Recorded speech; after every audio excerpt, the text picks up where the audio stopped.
আল্লাহ তাআলা কিয়ামতের কঠিন ময়দানে যেদিন স্বামী স্ত্রীকে চিনবে না, স্ত্রী স্বামীকে দেখে পালিয়ে যাবে, বন্ধু বন্ধুরে চিনবে না, পীর সাহেব মুরিদরে চিনবে না, মুরিদ পীর সাহেবরে চিনবে না, দলের কর্মী তার নেতারে চিনবে না, নেতা তার কর্মীরে চিনবে না, বন্ধু বন্ধুরে দেখে পালাবে। এই কঠিন মুহূর্তে সূর্যটা মাথার কাছে চলে আসবে, জমিনটা তামার জমিন হবে, আজকের জমিনের মতো নয়।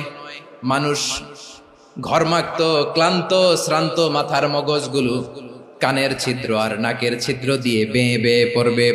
বিশ্বনবী ফরমান, কিয়ামতের ওই কঠিন ময়দানে 7 শ্রেণীর ব্যক্তিকে রব্বুল আলামিন তার আরশের নিচে ছায়া দিবেন।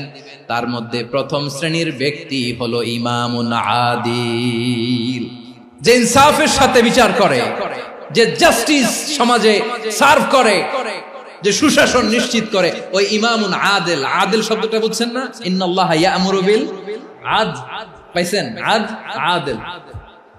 7 শ্রেণীর ব্যক্তিকে আল্লাহ তাআলা সুশীতল আরশের নিচে ছায়া দিবেন, যেদিন তার দেয়া ছায়া ছাড়া কোনো ছায়া থাকবে না। এর প্রথম হচ্ছে ইমামুন আদিল, ন্যায়পরায়ণ শাসক। চিল্লায় বলেন সুবহানাল্লাহ। আবার বিশ্বনবী বললেন, ইন্নাল মুকসিতিনা ইনদাল্লাহি আলা মানাবিরা মিন নূর আন ইয়ামিনির রহমান। কিয়ামতের দিন যারা ন্যায় পরায়ণ হিসেবে আল্লাহর সামনে দাঁড়াবে, কিয়ামতের দিন রব্বুল আলামিন তার আরশের ডান দিকে ওই ন্যায় পরায়ণ লোকদের জন্য আরশের ডান দিকে একটা নূরের মিম্বারে তাদেরকে বসার সুযোগ করে দিবে। আল্লাহর আরশের ডান দিকে ন্যায় পরায়ণ লোকদের জন্য আল্লাহ তাআলা নূরের মিম্বার বানাবে। 4টে কেন কথা মনে করেছেন? আল আদাল, জাস্টিস। ইন্নাল্লাহা ইয়া'মুরু বিল আদল। আল্লাহ তাআলা এই আদালতের নির্দেশনা দেন, সুবিচার, সুশাসন। প্রিয় ভাইয়েরা, এটা আমরা বাংলাদেশে চাই কি চাই না? এই যে অরাজকতা, এই যে অন্যায়, এই যে জুলুম, এই যে ইনকনসিস্টেন্সি সমাজের অসঙ্গতির প্রধান কারণ জাস্টিস নাই, সুবিচার নাই, সুশাসন নাই। শেষবারের মতো আওয়াজ করে বলেন তো, আমরা বাংলাদেশে আদল চাই কি চাই না? তাহলে প্রথম নির্দেশনা শেষ। আল্লাহ তাআলা তোমাদেরকে আদলের আদেশ দেন। এরপরে আল্লাহ বললেন, আমি তোমাদেরকে ইহসানের আদেশ দেই। ইন্নাল্লাহা ইয়া'মুরু বিল আদলি ওয়াল ইহসান। আমি তোমাদেরকে যেমনি আদলের নির্দেশনা দেই, তেমনি ভাবে তোমাদেরকে ইহসানের নির্দেশনা দেই। ইহসান, আওয়াজ করে সবাই বলেন তো ইহসান। ইহসান মানে কারো প্রতি সফট হার্টেড হওয়া, মহানুভব হওয়া, অনুগ্রহ পরায়ণ হওয়া, অনুগ্রহশীল হওয়া, একে অপরের প্রতি দয়াদ্র হওয়া। একে অপরের প্রতি দয়াদ্র, অনুগ্রহশীল হওয়া ছাড়া মানবিক সমাজ কশিনকালেও গঠন করা সম্ভব না। প্রিয় ভাইয়েরা, সুন্দর আচরণ দিয়ে, ইহসান দিয়ে যা জয় করা যায়, নরম আচরণ দিয়ে যেটা অর্জন করা যায়, কঠোরতা দিয়ে সেটা পারা যায় না। বিষ্ণু ঈসা ইসলাম ইহসান দিয়ে, কোমল আচরণ দিয়ে, তার অনুগ্রহ দিয়ে তিনি অনেক কাফিরের হৃদয়কে জয় করে ফেলেছেন। সাইয়েদনা সুমামা ইবনে উসাল রাদিয়াল্লাহু তাআলা আনহুর কথা মনে পড়ে যায়। তিনি ছিলেন ইয়ামামার বাদশা।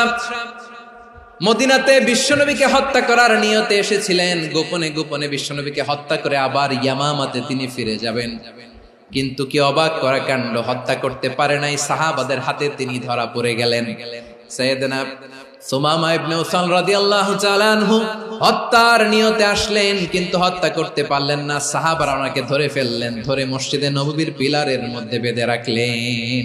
সুমামা ইবনে উসাল, সিরাত থেকে শুনে, সিরাত থেকে শোনাচ্ছি, রাদিয়াল্লাহু তাআলা আনহু ইয়ামামার অধিপতি ছিলেন। বিশ্বনবীকে হত্যার জন্য আসছেন, ধরা পড়ে গেছেন, এখন মসজিদে নববীতে বেঁধে রাখছেন। তার মানে বন্দী। এখন স্ট্যাটাস কি? বন্দী, ক্যাপটিভ। তো বিষ্ণু ঈসা ইসলাম সাহাবাদেরকে বললেন, তার খোঁজ খবর নিও, সুমামা ইবনে উসালের খোঁজ খবর নিও। সাহাবারা বলেন, ইয়া রাসূলুল্লাহ, আপনাকে হত্যা করতে এসেছে, তার তো কঠিন ক্যাপিটাল পানিশমেন্ট হওয়া দরকার, কঠিন শাস্তি হওয়া দরকার। বিশ্বনবী বললেন, না, আমি যেটা জানি তোমরা সেটা জানো না, তোমরা সুমামার সাথে ভালো আচরণ করো। বিশ্বনবী সুমামার কাছে গেলেন। প্রথম দিন যে তিনি কালেমার দাওয়াত দিলেন, ইমানের দাওয়াত দিলেন, ইসলামের দাওয়াত দিলেন, রিসালাতের দাওয়াত দিলেন, আখিরাতের দাওয়াত দিলেন। পরের দিন যে বিশ্বনবী সালাতের দাওয়াত দিলেন, যাকাতের দাওয়াত দিলেন, ইসলাম কি, কিভাবে, কেমন করে পালন করতে হয় চমৎকার আর্টিকুলেট করতে শুরু করলেন। তন্ময় হয়ে সুমামা ইবনে উসাল রাদিয়াল্লাহু তাআলা আনহু বিশ্বনবীর কথাগুলো শুনতে আরম্ভ করলো। একদিন নয়, 2 দিন নয়, টানা 3 দিন বিশ্বনবী সুমামার কাছে ইসলামকে প্রেজেন্ট করেছেন, উপস্থাপন করেছেন। আওয়াজ করে বলেন, কয় দিন? 3 দিন। 3 দিন মসজিদে নববীতে বাধা। আর সাহাবীদেরকে বললেন, তার খোঁজ খবর নিও, তোমরা যে রুটি বানাও এর মধ্যে সবচেয়ে ভালো আটার রুটিটা তারে দিও, সবচেয়ে রিফাইন্ড খেজুর, যেটা পিওর খেজুর, এটা তারে দিও। আর বিশ্বনবী নিজের উট থেকে দুধ দহন করে ওনার বাড়ির এক কর্মচারীকে বলেছেন, দুধ দহন করে সুমামার জন্য নিয়ে যেও। সুবহানাল্লাহ পড়বেন না? সবাই তো অবাক, ইয়ামামা থেকে আসছে নবীকে হত্যা করতে, বিশ্বনবী দেখে তারে জামাই আদর করে। একদিন নয়, 2 দিন নয়, টানা 3 দিন বিশ্বনবী এভাবে সুমামার কাছে যেয়ে ইসলামকে প্রেজেন্ট করতে আরম্ভ করলেন, ইসলামকে উপস্থাপন করতে শুরু করলেন। আর তাকে চমৎকার এন্টারটেইনমেন্ট, আপ্যায়ন দিতে আরম্ভ করলেন। টানা 3 দিন যখন ইসলামের দ্য বিউটিজ অফ ইসলাম, ইসলামের সুমহান বাণী, সৌন্দর্য তার কাছে উপস্থাপন শেষ, তাকে আপ্যায়ন শেষ, বিশ্বনবী বললেন সাহাবাদেরকে, যাও এবার সুমামার হাতের পায়ের রশি দুটো খুলে দাও। সাহাবারা তর্ক জুড়ে দিলেন, লা ইয়া রাসূলুল্লাহ, এমনটা করবেন না, তো ভয়ঙ্কর ভয়ঙ্কর খুনি, কি জানি কি হয়ে যায়। বিশ্বনবী বললেন, না, তার হাতে পায়ের রশিগুলো খুলে দাও। সাহাবারা বিশ্বনবীর কথা মতো তার হাতে পায়ের রশিগুলো খুলে দিল। সুমামা মুহূর্তের মধ্যে মসজিদে নববী থেকে বের হয়, ইয়ামামায় ফিরে না যে মসজিদে নববীর পাশে একটা খেজুর বাগান ছিল, সেখানে চলে গেলেন। সেখানে একটা ছোট্ট কুয়া ছিল, কুয়ার পানি দিয়ে তিনি গোসল করলেন। সুবহানাল্লাহ পড়েন।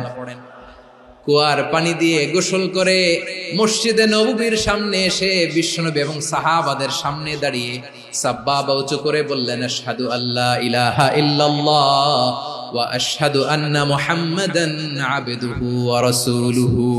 আমি সাক্ষ্য দিচ্ছি আল্লাহ ছাড়া কোনো ইলাহ নাই, আর মুহাম্মদ আল্লাহ তাআলার প্রেরিত বান্দা এবং রাসূল। প্রিয় ভাইয়েরা, ইহসান দিয়ে যা জয় করা যায়, কঠোরতা দিয়ে সেটা কঠিনকালেও জয় করা যায় না। আওয়াজ করে বলেন, ঠিক কি না?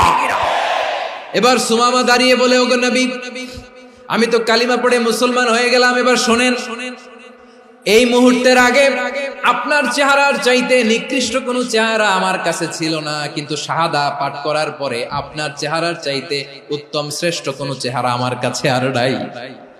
ও নবী, আজকের দিনের আগে ইসলাম ধর্মের চেয়ে নিকৃষ্ট অপছন্দনীয় কোনো ধর্ম আমার কাছে ছিল না, কিন্তু এই মুহূর্ত থেকে ইসলামের চেয়ে সেরা শ্রেষ্ঠ পছন্দনীয় কোনো ধর্ম আমার কাছে নাই। নবী গো, আজকের দিনের আগে মদিনার চাইতে অপছন্দনীয় নিকৃষ্ট কোনো শহর আমার কাছে ছিল না, কিন্তু এই মুহূর্তের পর থেকে মদিনার চাইতে কোনো শ্রেষ্ঠ শহর আমার জানা নাই। সে ছিল গমের বড় ডিলার, গম বেচত। কি বেচত? তার গম কিনে মক্কার লোকেরা রুটি খাইতো। সে ঘোষণা দিল, আজকে থেকে মক্কাবাসীদের জন্য সব গম আমি হারাম করে দিলাম, মক্কাবাসী এখন না খেয়ে মরে। সুবহানাল্লাহ পড়বেন না? মক্কাবাসী বিশ্বনবীর কাছে আসলেন, এসে বললেন, মুহাম্মদ, আমরা তো তোমার ভাই, তোমার চাচা, তোমার ভাতিজা, তোমার আত্মীয়, তুমি সুমামারে বলো সে যেন আবার গমের সাপ্লাই মক্কার জন্য অনুমতি দিয়ে দেয়। বিশ্বনবীর অনুমতি ক্রমে সুমামা আবার মক্কাতে গম পাঠাতে শুরু করলো। পড়েন সুবহানাল্লাহ। ইহসান, ইহসান দিয়ে আপনি যেটা জয় করতে পারবেন, you can win the heart of your enemies. ইহসান দিয়ে আপনি আপনার শত্রুর হৃদয়কে জয় করতে পারবেন। এজন্য আল্লাহ বললেন, ওয়া আনফিকু ফি সাবিলিল্লাহি ওয়া লা তুলকু বিআইদিকুম ইলাত তাহলুকা ওয়া আহসিনু ইন্নাল্লাহা ইউহিব্বুল মুহসিনিন। তোমরা আল্লাহর রাস্তায় দান করবে আর নিজেরা নিজেদেরকে ধ্বংসের হাতে ঠেলে দিও না। তোমরা একে অপরের প্রতি ইহসান করবে, কারণ ইহসানকারীদেরকে আল্লাহ বড় ভালোবাসেন। সুবহানাল্লাহ পড়েন।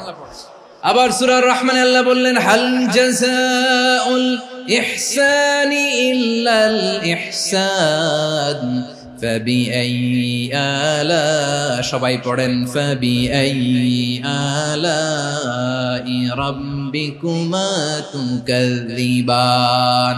ইহসানের প্রতিদান হিসেবে ইহসানি হয়।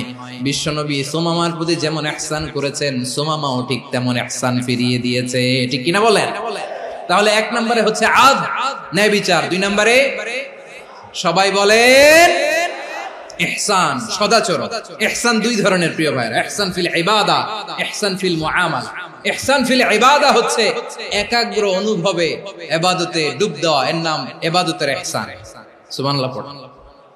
বিশ্বনবী বলেন ইহসান মানে কি জানো নাকি? হাদিসে জিবরিলে সাইয়েদনা জিবরিল আলাইহিস সালাম বিশ্বনবীকে বললেন আখবিরনি আনিল ইহসান। নবী আমাদেরকে বলেন ইহসান মানে কি? বিশ্বনবী বললেন আনতা আবুদাল্লাহা কাআন্নাকা তারাহু ফাইন লাম তাকুন তারাহু ফাইন্নাহু ইয়ারাক। ইহসান মানে হলো এমন ভাবে তুমি আল্লাহর সামনে নিজেকে উজাড় করে ইবাদত করবে, তুমি ভাববে তুমি আল্লাহকে দেখতে পাচ্ছ। আর এটা যদি ভাবা তোমার জন্য কঠিন হয়ে যায়, অন্তত এতটুকু তুমি ভাববা যে আল্লাহ তোমাকে দেখতে পাচ্ছেন। ঠিক কিনা বলেন? ও আমার বীর চট্টলার ভাইয়েরা, কেউ যেটা দেখে না সেটা দেখে কে? এই বিশ্বাস হৃদয়ের মধ্যে আছে? নামাজে যখন দাঁড়ান এই ফিলিংসটা আনা যাবে? এসা পর্যন্ত যে আমরা হায়াত পাবো কোনো গ্যারান্টি আছে? সবাই আওয়াজ করে বলেন গ্যারান্টি আছে? গ্যারান্টি নাই। এজন্য বিষ্ণু ইসলাম বলেছে এমন ভাবে নামাজে দাঁড়াও, ইবাদত করো, মনে করো হতে পারে এটাই আমার জীবনের শেষ নামাজ। পারফর্ম দ্য সালাহ as if this is your last and final prayer. এমন ভাবে সালাতে দাঁড়াও, ভাবো হতে পারে এটাই তোমার জীবনের শেষ নামাজ। এমন ভাবে নামাজে দাঁড়াও, ভাবো এটাই শেষ নামাজ। তাহলে নামাজে একাগ্রতা বাড়ায় দিবে কে? ফলে ইবাদতের ইহসান আমাদের অর্জিত হবে। আর মুআমালাতে ইহসান হলো, বিশ্বনবী বলেন ইন্নাল্লাহা তাবারাকা ওয়া তাআলা কাতাবাল ইহসানা আলা কুল্লি শাই ফাইযা কাতালতুম ফাআহসিনুল কিতলা ওয়া ইযা যাবাহতুম ফাআহসিনুয যাবহা ওয়ালিয়ুহিদ্দা আহাদুকুম শাফরাতাহু ওয়ালিয়ুরিহ যাবিহাতাহু। ইহসান দুই ধরনের, আওয়াজ করে বলতে হবে কয় ধরনের? একটা হচ্ছে ইহসান ফিল ইবাদা, ইবাদতে ইহসান। ইবাদতে ইহসান কি? একাগ্র অনুভব দিয়ে ইবাদত করা, মন প্রাণ দিয়ে ইবাদত করা। আর মুআমালাতে ইহসান কি? সব কাজে, দৈনন্দিন কাজে, কর্মে, সামাজিক অ্যাক্টিভিটিতে কোমলতা প্রদর্শন করা, অনুগ্রহের সাথে সবকিছু করা।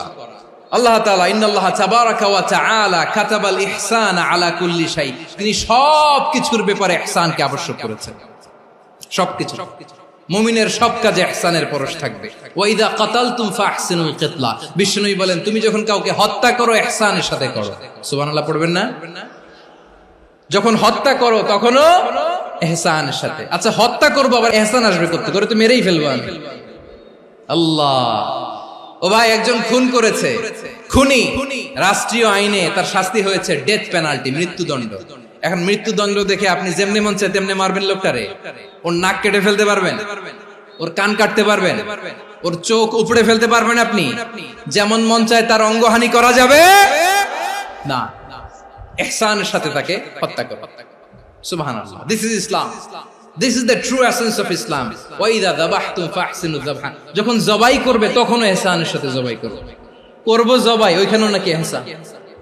আচ্ছা কুরবানির দিন আমরা পশুগুলোরে কি করি বলেন সবাই আওয়াজ করে? জবাই। জবাই মানে তো এটারে মেরেই ফেলতেছি, একটু পরে তো টুকরো টুকরো করে গোশতগুলো খাবো, এটা তো খাবো, এটা তো মেরেই ফেলবে। বিষ্ণু বলে না, জবাইয়ের মধ্যেও মুমিনের জবাইয়ের ভেতরেও ইহসানের পরশ থাকা চাই। যখন জবাই করবে প্রাণীটাকে হাত পা টাইট করে বেঁধে নাও, ছুরিটাকে শার্পেন করে নাও, ধারালো করে নাও, যাতে অল্প সময়ে জবাইটা হয়ে যায়, প্রাণীটা যাতে কম কষ্ট পায়। সুবহানাল্লাহ পড়ে। দিস ইজ কল্ড ইহসান। আল্লাহ তাআলা যেমনি আদলের আদেশ করেছেন, ন্যায় বিচার, জাস্টিস এনশিওর করতে বলেছেন, সমাজে ইহসানের ব্যবহার, ইহসানের অনুশীলন তিনি করতে বলেছেন। এজন্য মুমিনের প্রতিটি কাজে, আমার চট্টগ্রামের ভাইয়েরা আমার দিকে তাকান, খেয়াল করে শুনুন, মুমিন জীবনের প্রতিটি কাজে ইহসানের পরশ থাকা চাই। আমরা যেন আমাদের পরিবারের প্রতি ইহসান করি, আমরা যেন আমাদের কর্মচারীদের প্রতি ইহসান করি, আমরা যেন আমাদের কলিগদের প্রতি ইহসান করি, আমরা যেন আমাদের ভাইদের প্রতি ইহসান করি। মুমিন জীবনের প্রতি কাজে ইহসানের পরশ থাকার দরকার আছে না নাই? কথা বুঝতে পেরেছেন? তাহলে আল্লাহ তাআলার তিনটা আদেশ ছিল, কয়টা গেল? প্রথমে কি ছিল? আদল। দুই নম্বরে তিন নম্বরে রব্বুল আলামিন বললেন ওয়া ইতাইদিল কুরবা, নিকট আত্মীয়দেরকে দান করো। নিকট আত্মীয়দেরকে দাও, যারা তোমাদের ব্লাড কানেকশনের আত্মীয় তাদেরকে তোমরা দাও। এখানে জেনারেলি বললেন দাও, কি দিব সেটা তিনি এখানে বলেন নাই, সেটা তিনি সূরাতুল ইসরার মধ্যে বলেছেন। আল্লাহ বলেন ওয়া আতিযাল কুরবা হাক্কাহ, নিকট আত্মীয়দেরকে তাদের অধিকার, তাদের প্রাপ্য তোমরা বুঝিয়ে দাও। দেখেন, একটা শান্তির সমাজ, একটা সমৃদ্ধ সমাজ, একটা মানবিক সমাজ গঠনের জন্য আল্লাহ তাআলা বেশি না, মাত্র তিনটা অর্ডার, তিনটা ভার্ডিক্ট তিনি জারি করেছেন। এক নাম্বার সুশাসন, ন্যায় বিচার। দুই নাম্বার ইহসান। তিন নাম্বার নিকটাত্মীয়, যারা কাছের, তোমার ভেরি ক্লোজ রিলেশনশিপে আছে, তাদেরকে দাও। দাও, দিলে বাড়িয়ে দেয় কে? অনেকে দিতে চায় না, কৃপণতা করে। দিলে বাড়ায় দেয় কে?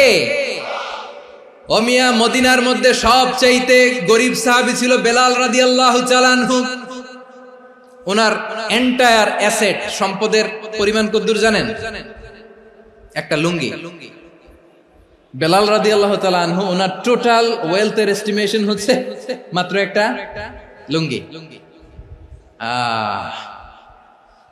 একটা লুঙ্গি, টোটাল ওয়েলথ এস্টিমেশন, টোটাল সম্পদের পরিমাণ বেলাল রাদিয়াল্লাহু তাআলা আনহুর কি ছিল? ওই বেলাল রাদিয়াল্লাহু তাআলা আনহুকে বিষ্ণু ইসলাম বলেছেন আনফিক ইয়া বেলাল, ও বেলাল তুমিও দাও। ওয়ালা তাখশা মিন যিল আরশি ইখলালা, আরশের অধিপতির তো কোনো ঘাটতি নাই, তুমি দিলে ওই আল্লাহ তোমারে বাড়ায় দিবে। এজন্য আমার প্রিয় ভাইয়েরা, দিলে কমে না, দিলে বাড়ে। অনেকে ধরে রাখে, নতুন কিছু নিতে পারে না, হাত দিয়ে যেটা ধরে রেখেছেন এটা দিয়ে দেন, বড় একটা ধরার সুযোগ পাবেন। জোরে বলেন ঠিক কিনা? রব্বুল আলামিন বললেন তিন নাম্বার আদেশ হলো তোমাদের প্রতি, সমাজটারে কেমন করে মানবিক সমাজ, সুন্দর সমাজ গড়বা। তিন নাম্বার আদেশ হলো ওয়া আতিদাল কুরবা হাক্কা, নিকট আত্মীয়দেরকে তাদের প্রাপ্য বুঝিয়ে দাও। এই নিকট আত্মীয়দেরকে তাদের অধিকার বুঝিয়ে দেওয়া, প্রাপ্য বুঝিয়ে দেওয়াতে আমাদের গাফলতি আছে না নাই? অনেকে দেখবেন অনেক আল্লাহওয়ালা, তাহাজ্জুদ গুজার, সেজদা দিতে দিতে কপালে কালো দাগ ফেলে দিছে, সে তার বোনের হকটা আদায় করে নাই, আছে না নাই? অনেক বড় হাজী সাহেব, বিশাল লম্বা দাড়ি, ছেলেরে সব দিয়ে দিছে, মেয়েরে কিছু দেয় নাই, মেয়ের হক আদায় করে নাই, আছে না নাই? এই হাজী সাহেবেরা, এই আল্লাহওয়ালারা কিয়ামতের ময়দানে আটকে যাবে। আপনি অন্যের অধিকার নষ্ট করেছেন, তাদের রাইটস কে ভায়োলেট করেছেন। এজন্য আল্লাহ তাআলা বলেন, কারো অধিকার যদি কেউ নষ্ট করে, ওই সমাজটা মানবিক সমাজ কঠিনকালেও হতে পারে না। এজন্য তিন নম্বর আল্লাহ বললেন ওয়া ইতাইদিল কুরবা, নিকট আত্মীয়দেরকে দাও। কি দিবা? তাদের অধিকার দিয়ে দাও। বোনের অধিকার বুঝিয়ে দাও, মেয়ের অধিকার বুঝিয়ে দাও, ফুফুর অধিকার বুঝিয়ে দাও। দেখবেন অনেক মায়েরা ছেলের পাতে মুরগির রান দেয়, মেয়ের পাতে দেয় মুরগির ঠ্যাং। তো মেয়ের কি মুরগির রান খেতে মনে চায় না? মনে চায় না? এমনটা করা যাবে না। নিকটাত্মীয়দেরকে অধিকার দিয়ে দাও, নিকটাত্মীয়ের সাথে সুসম্পর্ক রাখো। আদেশটা কার? এজন্য প্রিয় ভাইয়েরা, জীবনে যদি বারাকা অর্জন করতে চান, নিকটাত্মীয়দের সাথে সুসম্পর্ক রাখতে হবে, তাদের জন্য উপহার পাঠাতে হবে। বিশ্বনবী বলেন লা ইয়াদখুলুল জান্নাতা কাতে, যে ব্যক্তি আত্মীয়তার সম্পর্ককে ছিন্ন করে দেয়, সে কঠিন কালেও আল্লাহর জান্নাতে ঢুকবে না। আপনি কি এটারে সহজ হাদিস মনে করছেন? এটা সহজ কথা? আপনি ভাবছেন আপনার নামাজ আপনারে বাঁচাতে পারবে, আপনার রোজা বাঁচাতে পারবে, আপনার তাহাজ্জুদ আপনারে বাঁচাতে পারবে? অধিকার নষ্ট করলে কিছুই আপনারে বাঁচাতে পারবে না। এজন্য নিকট আত্মীয়দেরকে দিতে হবে বেশি বেশি। বিশ্বনবী বলেন ইন্না সাদাকাতা আলাল মিসকিনি সাদাকা ওয়া আলা যির রাহিমি ইসনাতান সাদাকাতুন ওয়া সিলা। মিসকিন রে দান করলে শুধু দানের সওয়াব হয়, নিকট আত্মীয়কে দান করলে দুইটার সওয়াব হয়, সাদাকার সওয়াব হয়, আবার আত্মীয়তার বন্ধন অটুট রাখার সওয়াব হয়ে যায়। আবার বিশ্বনবী বললেন মান সাররাহু আইয়ুবসাতা লাহু ফি রিজকিহি ওয়া ইনসালাহু ফি আসারিহি ফালইয়াসিল রাহিমা। যে ব্যক্তি তার রিজিকের প্রশস্ততা চায় আর হায়াতে বরকত চায়, সে যেন তার আত্মীয়ের সাথে সুসম্পর্ক রাখে। আমার প্রিয় চট্টলার ভাইয়েরা, আমাদের রিজিক বাড়ুক, এটা আমরা চাই কি চাই না? সবাই চান? হ্যাঁ, আমাদের রিজিকে প্রশস্ততা আসুক, চাই কি চাই না? আমাদের হায়াতে বরকত আসুক, আমরা চাই কি চাই না? এই দুইটা যদি চান তাহলে নিকটাত্মীয়দের সাথে সুসম্পর্ক রাখবেন। পারবেন? তাহলে সমাজটারে মানবিক সমাজ বানায় দিবে কে? তিনটা আদেশ চলে গেল। 1 নম্বরে কি ছিল? 2 নম্বরে, 3 নম্বরে নিকটাত্মীয়দেরকে দান। আল্লাহ তাআলা তিনটা জিনিসের যেমনি আদেশ করেছেন, অনুরূপ ভাবে তিনটা বিষয় তিনি বারণ করেছেন, নিষেধ করেছেন। ওগুলোর কাছেও যাওয়া যাবে। রাব্বুল আলামিন বলেন, ওয়ায়ানহা আনিল ফাহশাই ওয়াল মুনকারি ওয়াল বাগি। আমি যেমনি তিনটি বিষয়ে আদেশ করলাম, অনুরূপ ভাবে তিনটি বিষয়ে বারণ করলাম, নিষেধ করলাম। আমার 1 নাম্বার নিষেধাজ্ঞা হলো অশ্লীলতার প্রতি। ফাহশা, ওয়ায়ানহা আনিল ফাহশা, আল্লাহ তাআলা অশ্লীলতাকে নিষেধ করেছেন। কোন জিনিসকে? সবাই বলুন, কোন জিনিসকে? যত ধরনের, যত টাইপের, যত ক্যাটাগরির অশ্লীলতা হতে পারে সব অশ্লীলতাকে হারাম করেছেন কে? ফাহশা মানে কি? কথায়, কাজে, আচরণে, কমেন্ট, ফেসবুকের কমেন্টসে যত ধরনের নোংরামো আছে, যত ধরনের অশ্লীলতা আছে, এটাকে আরবিতে বলে ফাহশা। রাব্বুল আলামিন বলেন, কুল ইন্নামা حرم ربي الفواحش ما ظهر منها وما بطن। ও নবী, আপনি বলে দেন, আমার রব প্রকাশ্য, অপ্রকাশ্য, স্পষ্ট কিংবা অস্পষ্ট, দৃশ্যমান কিংবা অদৃশ্যমান সব অশ্লীলতাকে হারাম করেছেন। সব ধরনের অশ্লীলতা হারাম। আল্লাহ তাআলা আমাদেরকে অশ্লীলতা থেকে বাঁচান। এবার বলেন, আমাদের সমাজে অশ্লীলতা আছে না নাই? অশ্লীলতা নানা ভাবে, নানা নামে, নানা মোড়কে আমাদের সমাজে আছে না নাই? সংস্কৃতির নামে, ফ্যাশনের নামে, বিনোদনের নামে, উপন্যাসের নামে, কনসার্টের নামে অশ্লীলতা আছে না নাই? আপনি দেখেছেন কনসার্টগুলোর অবস্থা? আমাদের তরুণ তরুণীরা, আমাদের যুবক যুবতীরা, আমাদের জেনজিরা, কি অবস্থা ওইখানে? কনসার্টের নামে অশ্লীলতা আছে না নাই? ছেলে মেয়ে একে অপরকে জড়ায় ধরতেছে, একে অপরকে চুমু খাচ্ছে, প্রকাশ্যে, দিবালোকে, গণমানুষের সামনে। আল্লাহ তাআলা এই অশ্লীলতা থেকে আমাদেরকে বেঁচে থাকতে বলেছেন। রূপালী জগতের নামে অশ্লীলতা আছে না নাই? এই টার্মটা আপনারা জানেন না? রূপালী জগৎ কি জগৎ? আসলে কি রূপালী জগৎ না অন্ধকার জগৎ? আমার বোনেরা, আপনাদেরকে যে কি বলে তারা বুঝায়, রূপালী জগৎ শুনেই আপনি ভরকে যাবেন না। রূপালী জগতে যে নারী যত বেশি উলঙ্গ, সে নাকি তত বেশি সাহসী। জানেন? বলে এটা একটা সাহসী নারী, খুব সাহসী পদক্ষেপ তার। যত বেশি শরীর থেকে কাপড় নামাতে পারবে, যত বেশি বস্ত্রহীন হয়ে নিজেকে প্রেজেন্ট করতে পারবে, সে নাকি তত বেশি সাহসী। আমার চট্টলার ভাইয়েরা, শয়তানের প্রথমে এজেন্ডা ছিল বনি আদমকে বস্ত্রহীন করা। সে আদম এবং হাওয়া আলাইহিস সালামকে নিষিদ্ধ গাছের ফল খাইয়ে তাদেরকে বস্ত্রহীন করেছে। এই জামিনেও সে আমাদেরকে বস্ত্রহীন করতে চাইবে। এই রূপালী জগতের নামে তারা এটা করে। আমার প্রিয় বোনেরা, আপনি জানেন না আপনার দাম কত? ওরা আপনাদেরকে বিজ্ঞাপনের সস্তা পণ্য বানাতে চায়। ওরা আপনাদেরকে ওদের ভোগের লিপসার টুলস বানাতে চায়। ওরা আপনাদেরকে দিয়ে ওদের খায়েশ পূরণ করতে চায়। এটা আপনাদের জন্য মোটেও ডিগনিটি নয়, এটা আপনাদের জন্য সম্মান নয়।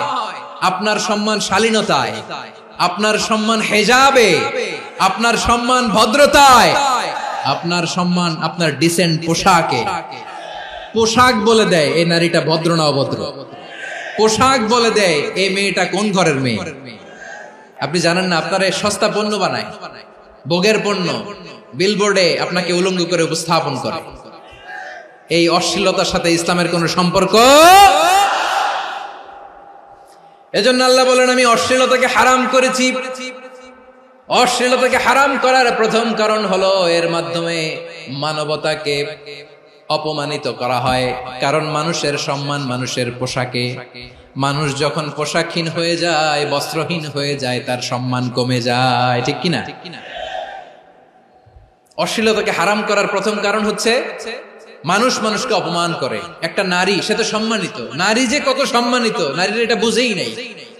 বিশ্বনবী বলেন আদ-দুনিয়া কুল্লুহা মাতা ওয়া খায়রু মাতা'আদ দুনিয়া আল মারআতুস সালিহা। আমার বোনেরা, 5টা প্যান্ডেলে আপনারা এলইডিতে আমার আলোচনা শুনছেন, আমি জানি। আপনাদের এই গর্ভ যে কত দামি আপনি জানেন না। আপনার পেট থেকেই আসবে আগামী দিনের সালাহুদ্দিন আল আইয়ুবী। আপনার পেট থেকেই আসবে অনাগত দিনের ইমাম মাহদী আল মুনতাযর। আপনার পেট থেকেই আসবে অনাগত দিনের ফয়সাল, ওয়াসিম, মুগ্ধ, আবু সাইদের মতো বীর যোদ্ধা। আমার প্রিয় বোনেরা, আমার প্রিয় বোনেরা, বিশ্বনবীর কথার ওজন খেয়াল করেন। আদ-দুনিয়া কুল্লুহা মাতা ওয়া খায়রু মাতা'আদ দুনিয়া আল মারআতুস সালিহা। দুনিয়ার সবকিছুই অ্যাসেট, এর মধ্যে সবচেয়ে দামি অ্যাসেট নেককার নারী। আপনার গর্ভ যে কত দামি আপনি জানেন না। নিজের সময়টাকে কাজে লাগান, কোরআন পড়েন, সুন্নাহ পড়েন। আপনার অনেক দায়িত্ব ঘরে। You are the MD of your family. একটা family it's a very big institution. পরিবার একটা অনেক বড় প্রতিষ্ঠান। And you are the MD of your institution. আপনি এই পরিবারের MD, managing director of your family. এখানে আপনার কত দায়িত্ব। আপনি ছেলে মেয়েদেরকে তারবিয়া করবেন, আপনি আপনার স্বামীর জন্য ঘরটারে জান্নাতের নীর বানাবেন, আপনার জন্য জান্নাতের ডুপ্লেক্স বাড়ি ওইখানে তৈরি করে রাখবে কে? আপনি যে কত দামি আপনি জানেন না। নারীদেরকে আল্লাহ বানিয়েছেন উচ্চতর করে, নিম্নতর নয়। নারীদেরকে ছোট্ট জিনিস দিলে এটারে বড় করে দেয়। নারীদেরকে ভ্রূণ দিলে, শুক্রাণু দিলে নারী এটারে বাচ্চা হিসেবে উপহার দেয়, ঠিক কিনা? বিয়ের মাধ্যমে স্বামী যখন তার শুক্রাণু তার স্ত্রীকে উপহার দেয়, স্ত্রী রিটার্নে কি উপহার দেয়? ফুল ফর্ম বেবি, মানব সন্তান। দেখছেন, আপনি দিলেন একটুকুনি, দিছে বিশাল। আপনি যদি নারীকে বাজার এনে দেন, নারী এটাকে সুস্বাদু খাবারে রূপান্তর করে দেয়। আপনি তাকে একটা মুচকি হাসি দিয়ে দেন, সে তার কলিজা দিয়ে দেয়। কিন্তু যদি আপনি তার মনে কষ্ট দেন, সে আপনার জীবনকে জাহান্নাম বানায়া দেয়।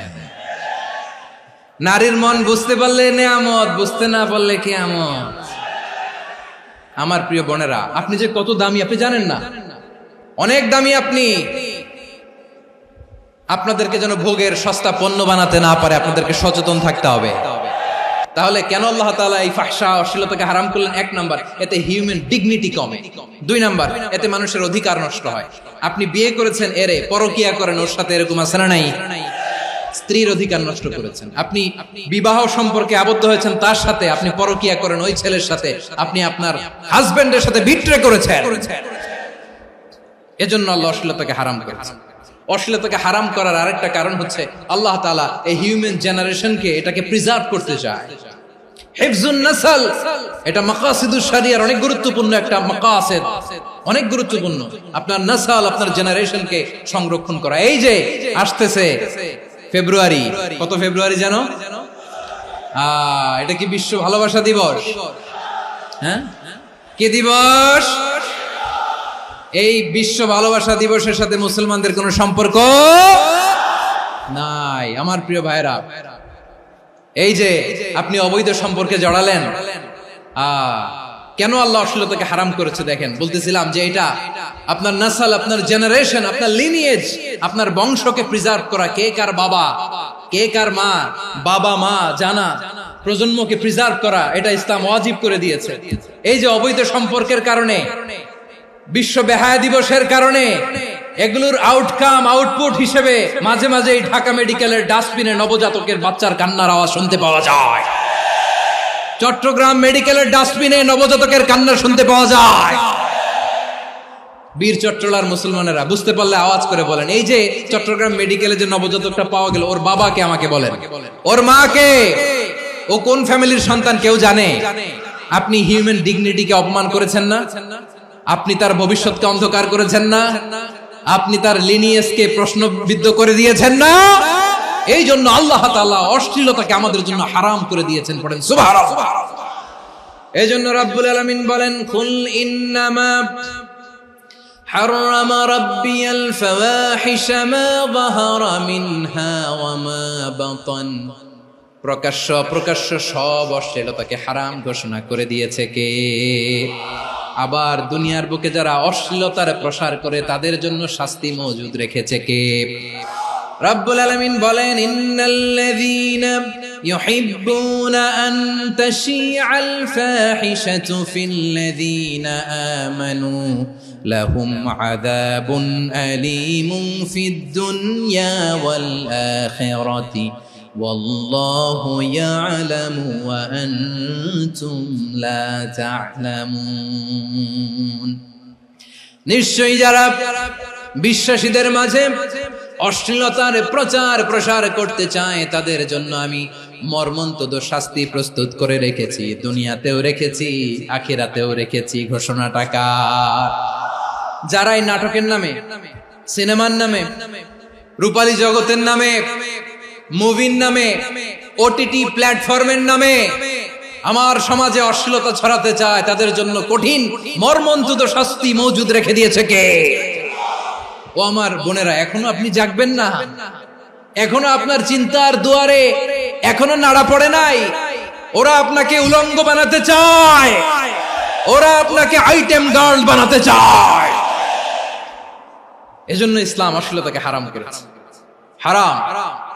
ইসলাম বলেছে যোজন যোজন দূরে থাকো, ওরা বলে না কাছে আসো, কাছে আসার গল্প, ক্লোজ আপ ওয়ান, কাছে আসার গল্প আছে না নাই? তাহলে অশ্লীলতার সাথে আমাদের কোনো সম্পর্ক? সবাই বলতে পারেননি, আওয়াজ করে বলুন, অশ্লীলতার সাথে আমাদের কোনো সম্পর্ক? আমরা এই সমস্ত ক্লোজ আপ ওয়ান, কাছে আসার গল্পের প্রোগ্রামে যাব? আমরা কোন ধরনের অশ্লীল কন্টেন্ট সোশ্যাল মিডিয়ায়, টিভিতে দেখব? কি যুগ যে আমরা কাটাচ্ছি আপনি কল্পনা করতে পারবেন না। পর্ন ইন্ডাস্ট্রি, নারী পুরুষের বস্ত্রহীন যুগল দৃশ্য, এটাকে দিয়ে ওরা কোটি ডলারের ইন্ডাস্ট্রি বানিয়েছে। পুরো মানব ইতিহাসে এরকম জঘন্য সময় মানব ইতিহাস পার করে নাই। পর্ন এটা ইন্ডাস্ট্রি হয়ে গেছে। আমাদের এই যুবকগুলো, জেনজি গুলো, ওদের চরিত্র বাঁচাবে কি করে? কেমন করে হেফাজত করবে ওদের এই মূল্যবান চরিত্র? আমার প্রিয় ভাইরা, এই অশ্লীলতার দ্য লেটেস্ট ভার্সন হচ্ছে LGBTQ, শরীফ থেকে শরীফা। শুনছেন আপনারা? দেখতে পুরুষ, আসলেই পুরুষ, সুস্থ একজন পুরুষ, 4 সন্তানের বাবা, বলে আমি মনে মনে নারী। দেখতে নারী, সুস্থ নারী, আসলেই সে দিব্যি একজন নারী, বলে আমি মনে মনে পুরুষ। সবচেয়ে ভয়ঙ্কর অশ্লীলতার সবচাইতে লেটেস্ট ভার্সন হচ্ছে এই ট্রান্সজেন্ডারিজম। সুস্থ পুরুষ তার বায়োলজিক্যাল গ্রোথকে হরমোন দিয়ে স্টপ করে দিয়ে সে সার্জারি করে নারী হতে চায়, সুস্থ নারী পুরুষ হতে চায়। পুরুষ পুরুষের প্রতি সেক্সুয়ালি আকর্ষণ বোধ করে, এটা লূত আলাইহিস সালামের কওমের মধ্যে ছিল। এটাকেও আল্লাহ কোরআনে ফাহিশা বলেছেন। ওয়ালুতান ইয قال لقومه أتأتون الفاحشة ما سبقكم بها من أحد من العالمين। লূত আলাইহিস সালাম বললেন, তোমরা কি এমন এক অশ্লীল কার্যক্রমে ডুব দিলে নাকি যেটা গোটা বিশ্বের কেউ কখনো করে নাই, তোমরাই প্রথম করেছো? পড়েন নাউযুবিল্লাহ। এই পশ্চিমের এই রোগ আমার দেশে যেন আসতে না পারে, আমাদের সজাগ থাকতে হবে। প্রিয় ভাইরা, চিল্লায় বলেন ঠিক কি না? পশ্চিমের অবস্থা ভয়ঙ্কর। পাশ্চাত্যে, আমি যুক্তরাষ্ট্রে ছিলাম অনেকদিন, কয়েক মাস, বিভিন্ন স্টেটে ঘুরেছি। গার্ডিয়ানরা উদ্বিগ্ন, ছেলে মেয়েদেরকে, ছোট্ট ছেলে মেয়ে, ওদেরকে জিজ্ঞেস করে, তুমি how do you feel right now inside yourself? তুমি ভিতরে ভিতরে কেমন ফিল করো? তোমার কি ছেলে ছেলে লাগে না মেয়ে মেয়ে লাগে? আচ্ছা বলেন, এই ছোট্ট বাচ্চাটা ওকে এগুলো জেন্ডার অ্যাসাইনমেন্ট বলতে এগুলো কিছু বুঝে? এইভাবে মিসগাইড করা হচ্ছে। কৌতূহল বশত ছোট্ট ছেলে যদি বলে আমার তো মেয়ে মেয়ে লাগে, তখন বলে যে না তুমি মেয়ে, ছেলে না। মা বাবা বাধা দিলে ওকে আলাদা গভর্নমেন্ট হাউসে নিয়ে যায়। ভয়ঙ্করতম অবস্থা। আমরা একটা সময় শুনতাম যে হুজুর আমার ছেলেটা খুব ভালো, হাফেজে কোরআন, আল্লাহওয়ালা। হুজুর আমার ছেলে দাড়ি রাখছে, আল্লাহওয়ালা। হুজুর আমার ছেলে 5 ওয়াক্ত সালাত জামাতের সাথে পড়ে, তার মানে আল্লাহওয়ালা। পশ্চিমে যে আমি কি শুনছি জানেন? ওরা বলে হুজুর আমার ছেলেটা ইউনিভার্সিটির একটা মেয়ের সাথে প্রেম করে, ও খুব আল্লাহওয়ালা, হুজুর দোয়া করবেন। এর কারণ ওদের কাছে আল্লাহওয়ালার ক্রাইটেরিয়া হচ্ছে হুজুর আমার ছেলেটা আরেক ছেলের পছন্দ করে নাই, আমার মেয়েটা আরেক মেয়েকে ভালোবাসে নাই, এজন্য আমার ছেলেটা আল্লাহওয়ালা, হুজুর ওর জন্য একটু দোয়া করে দিয়েন। কি চ্যালেঞ্জ ওরা ফেস করতেছে। ওনার ছেলে যে আরেক ছেলেরে বিয়ে করবে না, এটাতেই উনি খুশি যে আলহামদুলিল্লাহ আমার ছেলেটা একটা মেয়েরে ভালোবাসে, আমার মেয়েটা একটা ছেলেরে ভালোবাসে, মানে এটা খুব আল্লাহওয়ালা। নাউজুবিল্লাহ পড়তে পারলেন না? এজন্য অশ্লীলতার সাথে আমাদের কোন সম্পর্ক। রাব্বুল আলামিন বলেন ওয়ায়ানহা আনিল ফাহশাই ওয়াল মুনকারি ওয়াল বাগি, তিনটা জিনিসকে আমি নিষিদ্ধ করলাম। এক নাম্বার হলো ফাহশা, অশ্লীলতা। দুই নম্বরে হলো মুনকার, সমস্ত মন্দ কাজ। মুনকার মানে হচ্ছে যত মন্দ কাজ, খারাপ কাজ, বাজে কাজ, এটার বলে মুনকার। এটার কি বলে? আপনারা পড়ছেন না, তা'মুরুনা বিল মা'রুফি ওয়া তানহাউনা আনিল মুনকার। সৎ কাজের আদেশ, অসৎ কাজের নিষেধ।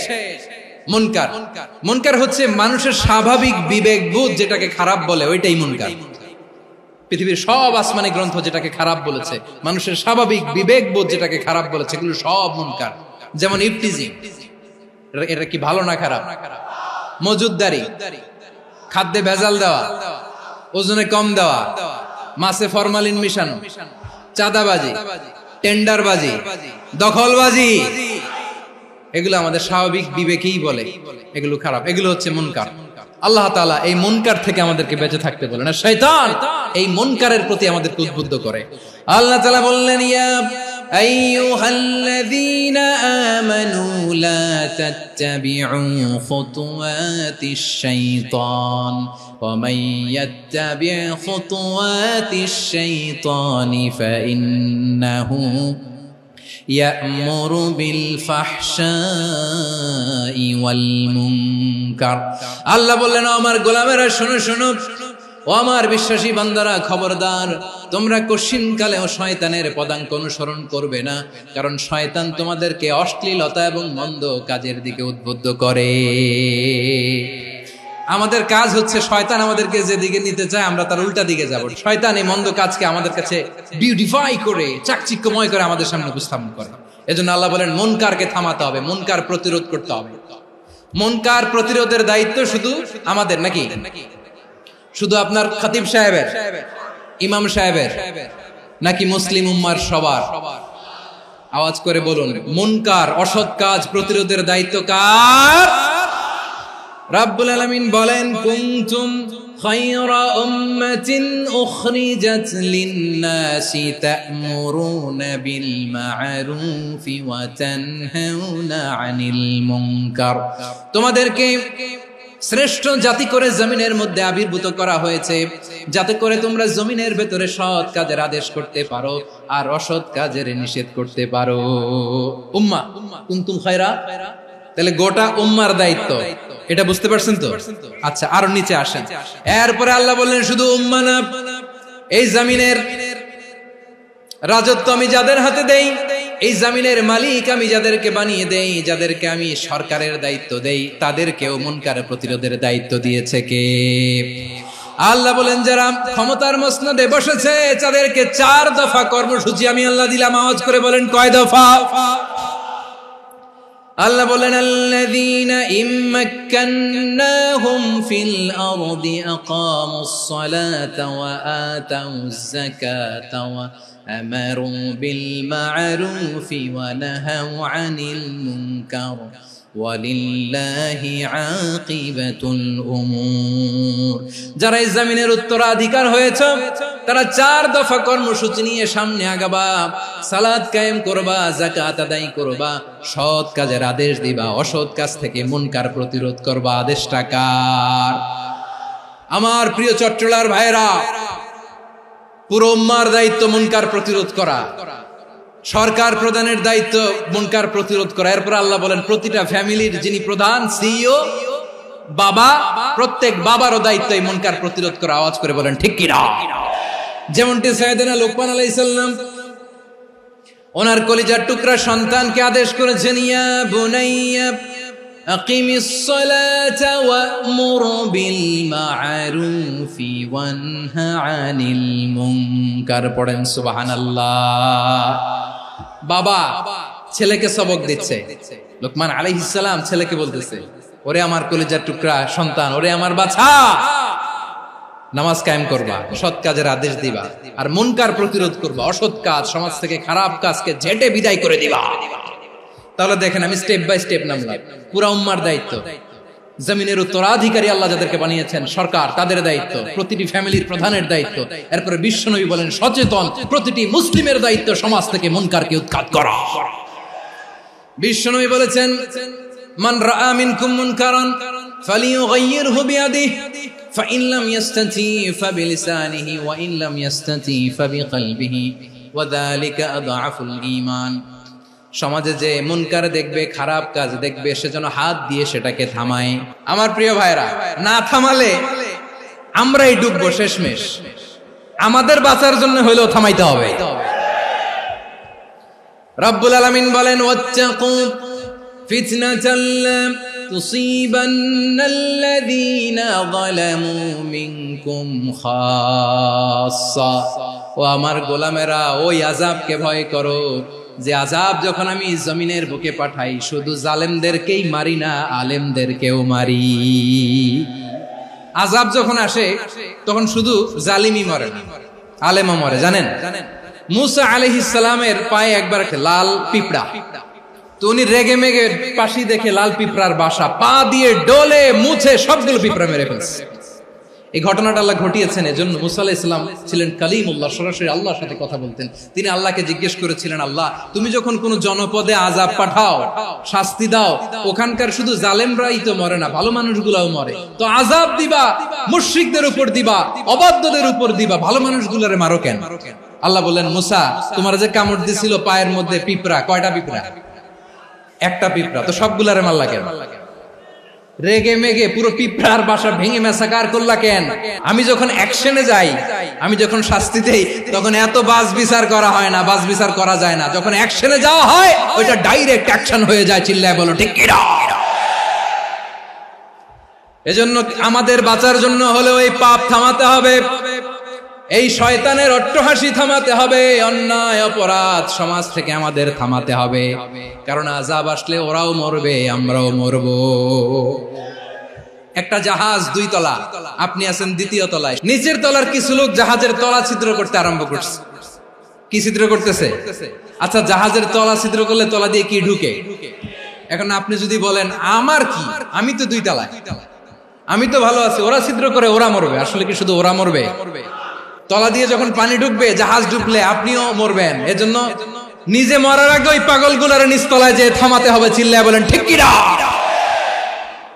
এজন্য আল্লাহ বললেন মুনকার প্রতিরোধের দায়িত্ব সমাজের টপ টু বটম সবার। এজন্য মুনকার প্রতিরোধ করার দরকার আছে না নাই? সমাজে এই যে ইফটিজিং হয়, আপনার বোনের বয়সী একটা মেয়েকে কিছু বকাটে টিটকারি করে, এই বলে সেই বলে, নোংরা কথা বলে, রাস্তায় দেখেও আপনি পাশ দিয়ে না দেখার মতো চলে যান কেন? আপনি দাঁড়ান না কেন? আপনি দাঁড়ালেই তো থেমে যাবে, কারণ সত্যের যে শক্তি তার সামনে মিথ্যা মুখ থুবড়ে পড়ে। আপনার সামনে ও কিছুই না, নাথিং। আপনি দাঁড়ান, ওকে প্রশ্ন করেন যে আমার বোনকে তুমি ডিস্টার্ব করো কেন? আপনাকে দেখে আরো 5 জন দাঁড়াবে, 5 জনকে দেখে আরো 10 জন দাঁড়াবে। আমাদের নীরবতা আর আমাদের নিশ্চুপ থাকাই জালিমদেরকে আরো শক্তিশালী জালিম বানিয়েছে। এজন্য মুনকার প্রতিরোধের দায়িত্ব আমাদের সবার।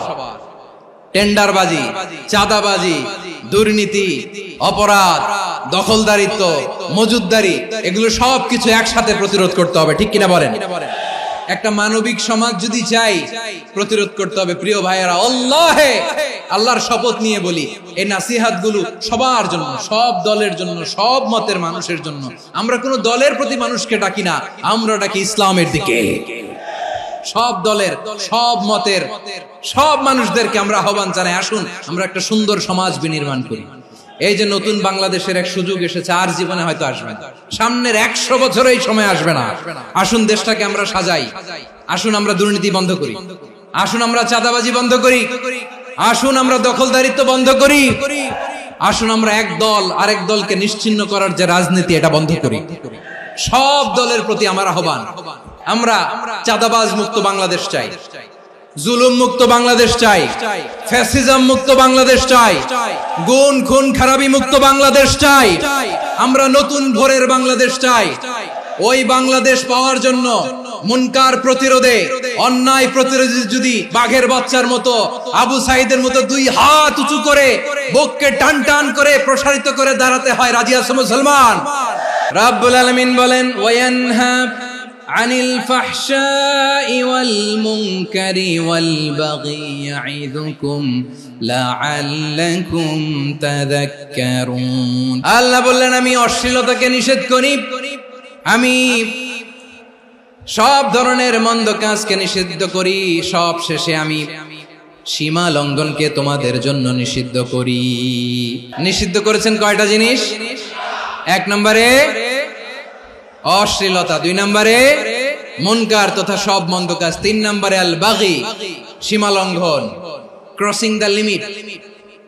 সীমা লঙ্ঘন করা ভালো না। We all should know our limits. চিল্লায় বলেন ঠিক কিনা? একই আয়াতে আল্লাহ বললেন কুল ইন্নামা হারামা রাব্বিয়াল ফাওয়াহিশা মা যাহারা মিনহা ওয়া মা বাতানা ওয়াল ইসমা ওয়াল বাগিয়া বিগাইরিল হক। অন্যায় ভাবে যে অবাধ্য হয়, যে সীমা লঙ্ঘন করে, তাদেরকেও আমি এটা হারাম করে দিলাম। সীমা লঙ্ঘন করা হারাম। আল্লাহ বারবার বারবার আমাদেরকে ওয়ার্নিং দেয়। যখন আমরা থামি না তখন আল্লাহ ধরে, আর যখন ধরে তখন ছাড়ে না। ধরে ধরে ধরে না, ধরলে আল্লাহ। ফেরাউনকে কিন্তু হুট করে ধরে নাই, আপনারা জানেন 9 বার ওয়ার্নিং দিয়েছে। ফেরাউনকে আল্লাহ তাআলা ওয়ার্নিং দিয়েছিল কয়বার? রাব্বুল আলামিন বলেন ওয়ালাকাদ আতাইনা মূসা 9 আয়াতিন বাইয়িনাত। 9টা মুআজিজা দেখিয়েছি। 1 2 3 বারবার এইভাবে রিমাইন্ডার, ওইভাবে রিমাইন্ডার, এইভাবে নসিহত, ওইভাবে দাওয়া। ফাকুলা লাহু কাওলান লাইয়িনা, নরম করে বলো, সফট করে বলো, যত ওয়ে হতে পারে দাওয়া মেথডোলজি। মুসা আলাইহিস সালামের সব অ্যাপ্লাই শেষ। 10ম বারে যে আল্লাহ ধরছে, 10ম বারে যে ধরেছে। এজন্য আল্লাহ বলেন আমি সীমা লঙ্ঘনকে পছন্দ করি না। কোরআনের অন্য আয়াতে বাগীকে বলা হয়েছে আল ইতিদা। সীমা লঙ্ঘন যারা করে তাদেরকে আল্লাহ বলেছেন মুতাদিন।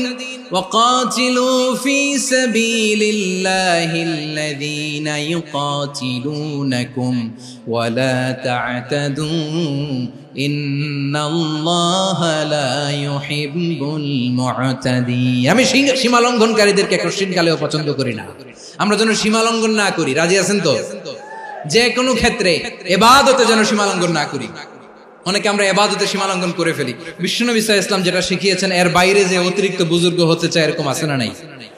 কোন ক্ষেত্রেই সীমা লঙ্ঘন করা যাবে, এমনকি যুদ্ধ ক্ষেত্রেও না। বিশ্বনবী সাল্লাল্লাহু আলাইহি ওয়াসাল্লাম বলেন খবরদার যুদ্ধ ক্ষেত্রেও সীমা লঙ্ঘন করো না।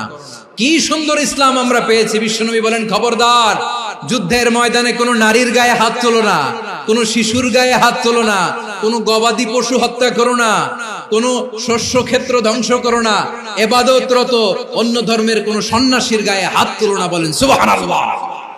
তাহলে আমরা সীমা লঙ্ঘন করতে পারবো? প্রিয় ভাইরা, একটা সুখী, সমৃদ্ধ, শান্তির সমাজ, মানবিক সমাজ যদি আমরা গঠন করতে চাই, আমাদের আল্লাহর দেয়া কয়টা আদেশ মানতে হবে বলেন দেখি? আর বেঁচে থাকতে হবে কয়টা জিনিস থেকে?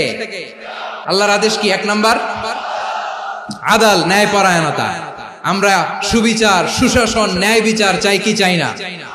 2 নম্বরে কি ছিল?